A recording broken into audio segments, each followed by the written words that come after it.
I'm often asked why I travel. Today I'm in Hyderabad in India. 2 weeks ago I was in Hong Kong. These two parts of the world, China and India, between them have 2 billion people. If we get to 1% of these populations living with IBD in the coming decades, well, that's a mind-bogglingly number of patients. So what's happening?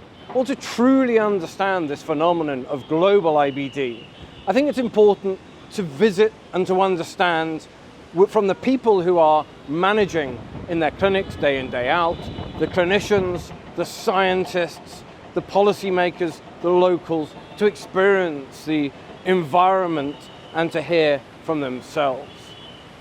We see these environments changing very rapidly. It's not just diet, it's a shift in antibiotic use, a shift in hygiene, an increase in industrial pollution, a change in behavior overall, much of it hugely positive.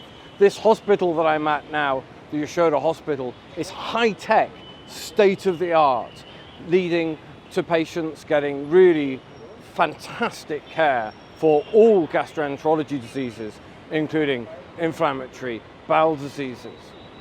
So what can we do? Well, we can teach, we can provide best practice so that a newly diagnosed person with inflammatory bowel disease here in India receives as best a care as is possible locally, given the constraints that they might come across in terms of access and affordability. But prices are shifting rapidly across the world with biosimilars and generics, and this is changing apace. Indeed, here, access to medicines, of course it's a problem, but it's not such a problem as you might think. Patients will get all standard imaging, endoscopy tests, intestinal ultrasound, fecal calprotectin. The research environment is increasingly mature and state-of-the-art, and things cost less here. So doing genetics, microbiome, database research, and indeed here in Hyderabad, we're really now at the tech capital of South Asia, a huge IT industry here. Everywhere you look, there is massive new building work going on, this economic drive across India, and this region being driven, at least in part, through the tech sector. And as we sit on the cusp of this technological revolution that may be comparable to the start of the industrial age, with artificial intelligence, robotics, and increasing compute, we are going to be able soon, I believe, to truly revolutionize things. And perhaps unshackled from systems of care like back home, which seem so cumbersome to change, actually here there is more freedom and flexibility to get things moving and do things right the first time round. With mobile infrastructure, new satellite technology like Starlink, connectivity becomes less of a problem. But of course this brings the conversation full cycle again. You talk to Dr. Banjari, like I did, from the amazing Asian Institute of Gastroenterology here yesterday, and there they run not only busy clinics 6 days a week, seeing 100 patients each in their hospital, but they also have the most incredible outreach program. The outreach team goes out systematically, village by village by village, in the whole surrounding region here. And in so doing, with a drumbeat to announce the arrival of the clinic, they call villagers forward if they have gut symptoms. They're then pre-assessed. There's an environmental survey done. Samples are taken, not just for calprotectin and blood analysis, which is done in the mobile lab they take with them, but also with microbiome testing for genetic testing and research later on.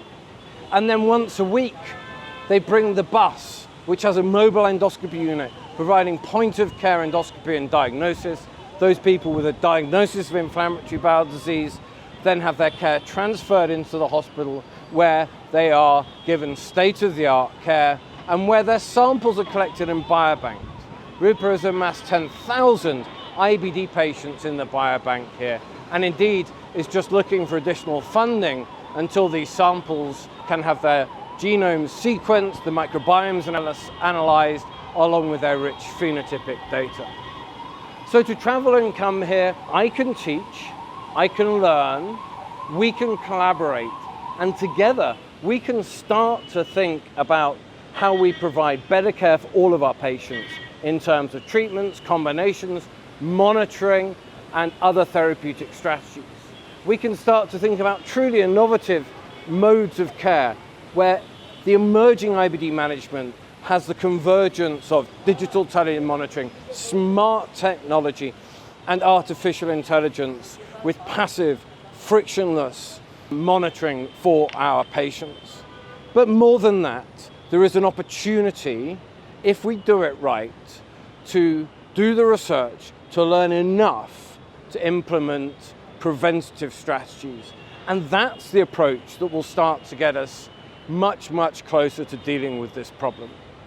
If we believe that at least some of IBD is caused by a modern diet, a modern lifestyle, and if, as we suspect, many of those things, like ultra-processed foods, are also very harmful in terms of cardiometabolic disease and neuropsychiatric disease, then perhaps we, as gastroenterologists in the IBD space, can lead the global change to improve the health of our planet, so that we can have sustainable food and industry that actually works for our population, rather than just being at the behest of global behemoths, Nestle, Danone, many, many others, for whom these corporations just need more people to get more food sold so that their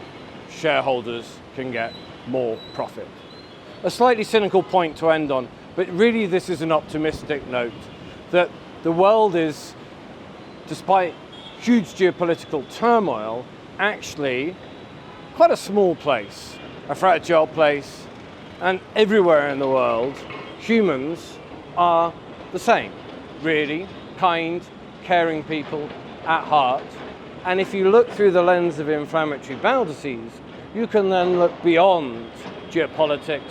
You can absolutely look beyond age, social status, biological sex, ethnicity, everything that you would possibly like.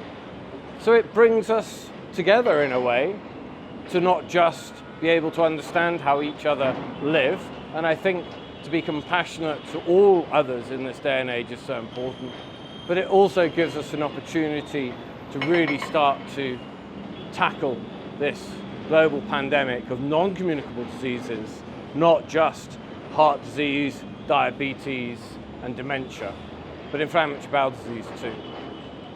Thanks for listening. That's it for today. Bit of a rambling monologue from busy, hot, dusty, noisy, and just wonderful India. Bye for now.